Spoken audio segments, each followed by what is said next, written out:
ಆರೋಗ್ಯದ ನಾಡಾಗಿತ್ತು ಭಾರತ. ಆದ್ರೀಗ ಆಹಾರವೇ ವಿಷ. ಆರೋಗ್ಯ ಹಾಳು, ಕೋವಿಡ್ ಕಾಟ, ಡಯಾಬಿಟೀಸ್, ಆರ್ಥರೈಟಿಸ್, ಕ್ಯಾನ್ಸರ್ ಇದಕ್ಕೆಲ್ಲ ಪಾರಂಪರಿಕ ಭಾರತೀಯ ಆಹಾರವೇ ಪರಿಹಾರ. ರೋಗ ನಿರೋಧಕ ಶಕ್ತಿಗಾಗಿ ಬಳಸಿ ಮಿಲೆಕ್ಸ್ ಚೂರ್ಣಂ. ಇದರಲ್ಲಿದೆ ಹೈಯೆಸ್ಟ್ ಕ್ವಾಲಿಟಿ ಸಿರಿಧಾನ್ಯಗಳು, ಡ್ರೈ ಫ್ರೂಟ್ಸ್, ಸೀಡ್ಸ್ ಹಾಗೂ ಮೊಳಕೆ ಕಾಳುಗಳ ಶಕ್ತಿ. ಖರೀದಿಸಲು ಲಿಂಕ್ ಡಿಸ್ಕ್ರಿಪ್ಷನ್ ಮತ್ತು ಪಿನ್ಡ್ ಕಾಮೆಂಟ್ ನಲ್ಲಿದೆ.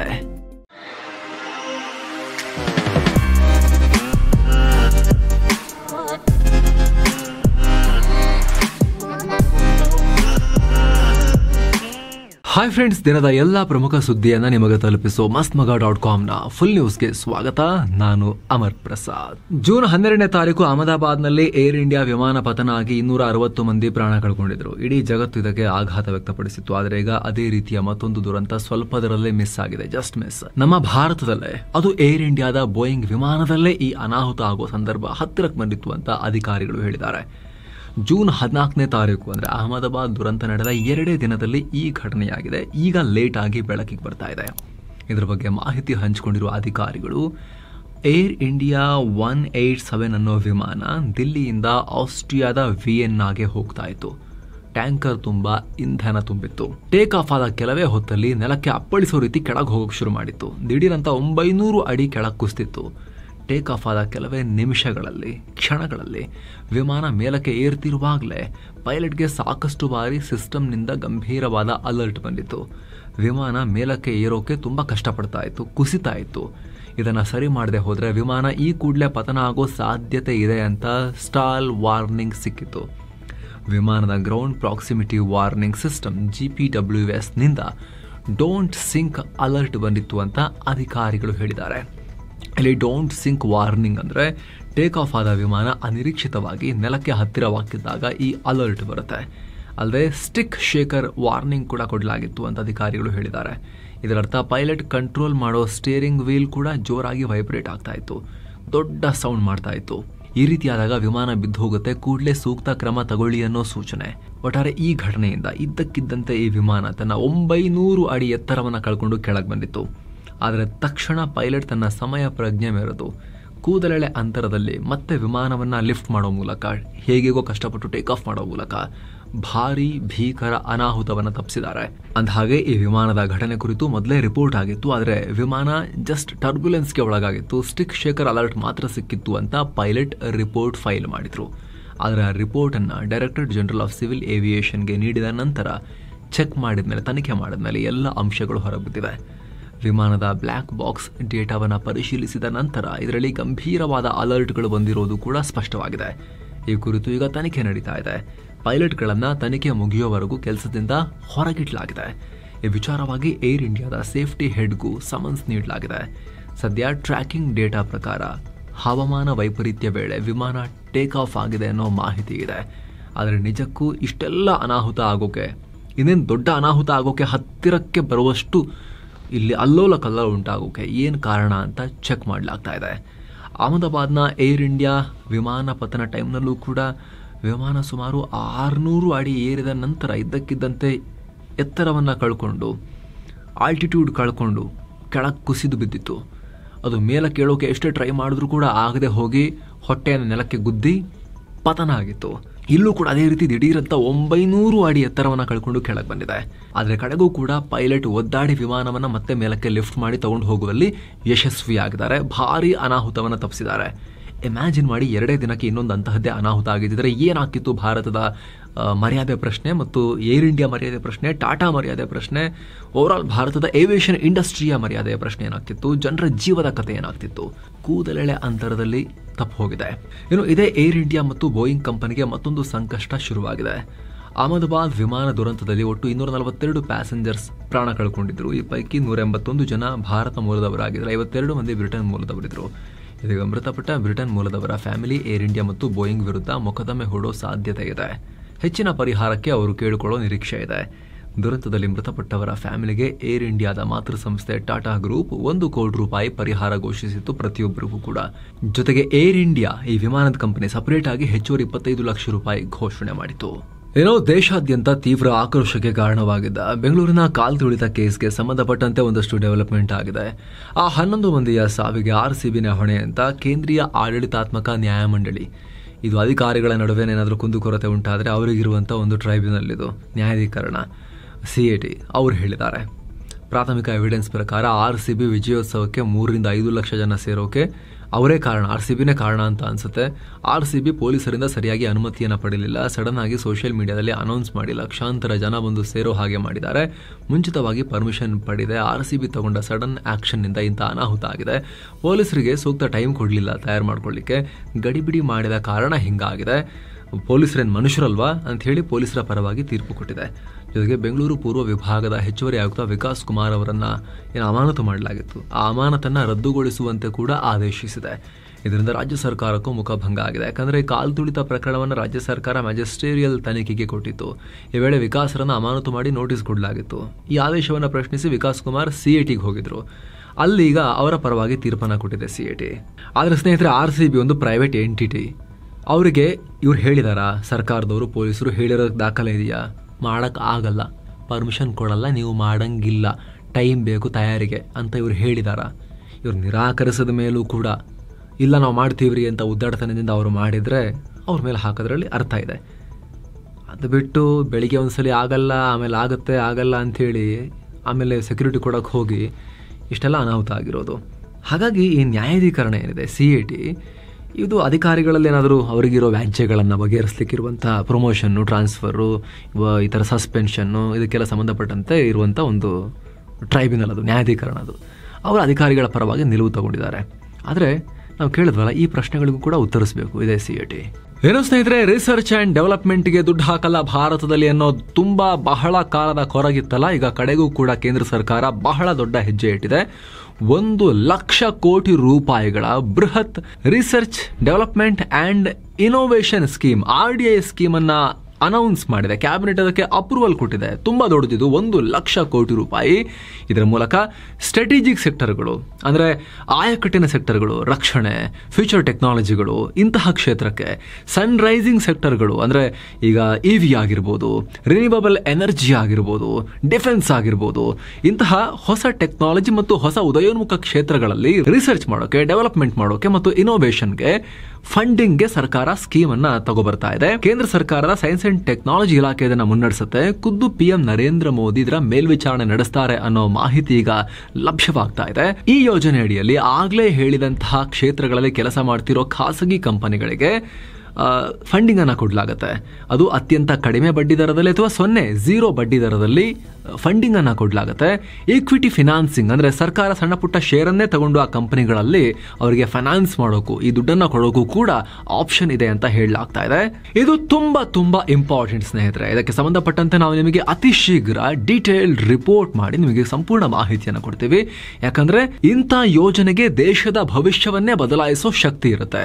ಇಸ್ರೇಲ್ ಆಗಿರ್ಬೋದು, ದಕ್ಷಿಣ ಕೊರಿಯಾ ಆಗಿರ್ಬೋದು, ಒಂದು ಕಾಲದಲ್ಲಿ ಅಮೆರಿಕ ಆಗಿರ್ಬೋದು, ಎಲ್ಲರೂ ಇದೇ ಹೆಜ್ಜೆಗಳನ್ನ ಇಟ್ಟು ಇದೇ ದಾರಿಯಲ್ಲಿ ಹೋಗಿ ರಿಸರ್ಚ್ ಅಂಡ್ ಡೆವಲಪ್ಮೆಂಟ್ ಮೇಲೆ ದುಡ್ಡನ್ನ ಹಾಕಿನೇ ದೇಶವನ್ನ ಪ್ರಗತಿಯ ದಾರಿ ತಗೊಂಡು ಹೋಗಿದ್ದು. ಹಾಗಾಗಿ ಇದ್ರ ಬಗ್ಗೆ ನಿಮಗೆ ಶೀಘ್ರದಲ್ಲಿ ನಾವು ವಿಸ್ತೃತವಾಗಿ ಮಾಹಿತಿಯನ್ನು ಕೊಡ್ತೇವೆ.